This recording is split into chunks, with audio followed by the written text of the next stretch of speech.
Hi, my name is Riley Allen. This is my review of Season 1, Episode 12 of Gravity Falls, titled Summerween. In this episode, we learned that Gravity Falls likes Halloween so much they celebrate it twice a year. Stan's goal is to scare as many children as possible because he's Stan, and that's what he does. Mabel's goal is to go trick-or-treating with Candy, Grenda, and Dipper. She gets these matching twin costumes for Dipper and her. Peanut butter and jelly. She's jelly, he's peanut butter. Only for Wendy and Robbie to show up and tell Dipper that there's a party going on, and Wendy invites him. And meanwhile, Robbie kind of makes fun of Dipper for wearing costumes and stuff, and Dipper gets self-conscious about it and trying to be cool, trying to act older, decides not to do that, and decides he's going to go to the party. Well, they eat some of the candy that Stan's gonna give out, and they call it junk candy, loser candy, so they throw it out. Well, there's this Summerween tricks. Zeus tells them about the legend of the Summerween trickster. Then, lo and behold, after the candy gets thrown out, the trickster answers the door, but Dipper kind of acts like a jerk, shuts the door, but eventually the trickster works his way in and says, "Get me 500 pieces of candy by the end of the day, into the night when the last jack-o'-melon goes out," because in Summerween they don't use jack-o'-lanterns, they use jack-o'-melons, watermelons. Or he'll kill him, or the Summerween trickster will kill everybody. He reinforces this point by eating some random kid.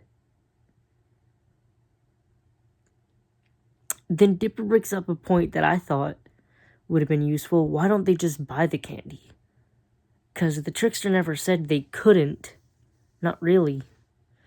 So I didn't understand why they didn't buy the candy. But, Mabel says, because that takes out the fun and do or trick or treat or die. And Dipper says he wants to take the die out of it. Well, Dipper doesn't initially go out with the costume because he's self-conscious, trying to act cool and older. But after realizing they need to act like twins to get more candy, he puts the costume on, and they get more candy. Well, Wendy and Robbie show up, and he gets self-conscious, hurls the candy into a bush, along with the candy, and says he'll go trick-or-treating. He wasn't trick-or-treating, he just liked watching the trick-or-treaters because it reminded him when he was a kid, like he isn't 12 or something. Well, Mabel comes up after, and she gets mad that Dipper wasn't really sick, because he was lying saying he was sick because he wanted to go to the party. Well, she gets mad that he wanted to go to the party and ditch her, so she doesn't talk to him, gets mad at him, and then we find out the candy that Dipper threw in the ditch is ruined. So they hurry around trying to find the last Summerween candle lantern, and it's held by McGucket. They fight McGucket for it, get to keep it, although when they breathe the sigh of relief, the lantern goes out. Zeus pulls up.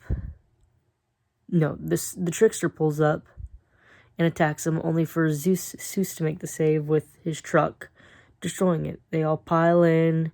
Mabel gives Dipper the silent treatment, only for the trickster to reform. They haul it to the Summerween store,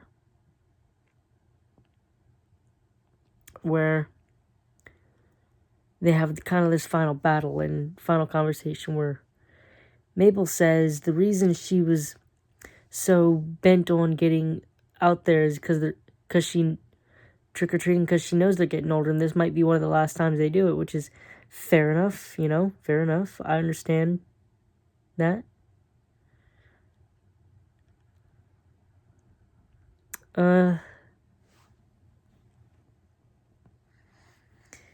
Then they have the final battle type thing.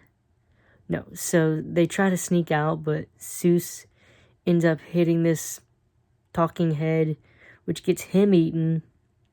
And then the most horrifying thing happens. He eats his way out. because we find out that the trickster is made of loser candy, and that's why he's been attacking people all these years. Seuss eats this monster from the inside out, which makes the monster cry because that's all he's wanted, to be appreciated. And I'm just sitting here thinking, he ate a dude alive, and he ate a dude alive that's probably been around for decades. That candy must have went from nasty to rancid. How is Seuss still alive? Cartoon magic, I guess. Well, the episode ends with them, all. So Stan eventually meets these two kids. This is Stan's plot of the episode. He has two kids that he's trying to scare, but he can't seem to scare them. He eventually admits defeat. He's going to shower, and the kids decide, instead of going to get candy from other places, they're going to break into this old man's house.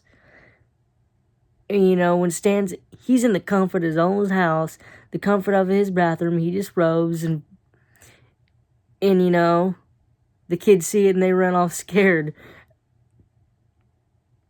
Kids shouldn't have broken in, or Stan was in his own home. I just love how they can't find a serious kind of little antagonist for Stan, so they just find random kids for him to beef with during episodes.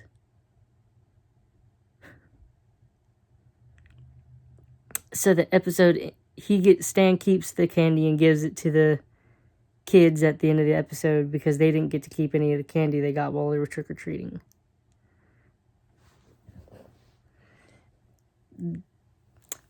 I loved this episode because it furthered the lore of Gravity Falls, like Irrational Treasure did with Pioneer Day. It gives us a new holiday specific to Gravity Falls, Summerween.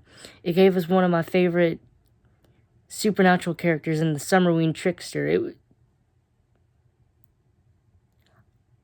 And while the journal didn't make an appearance, we didn't find anything about Stan. Again, 12 episodes deep, still nothing really known about him, other than he's a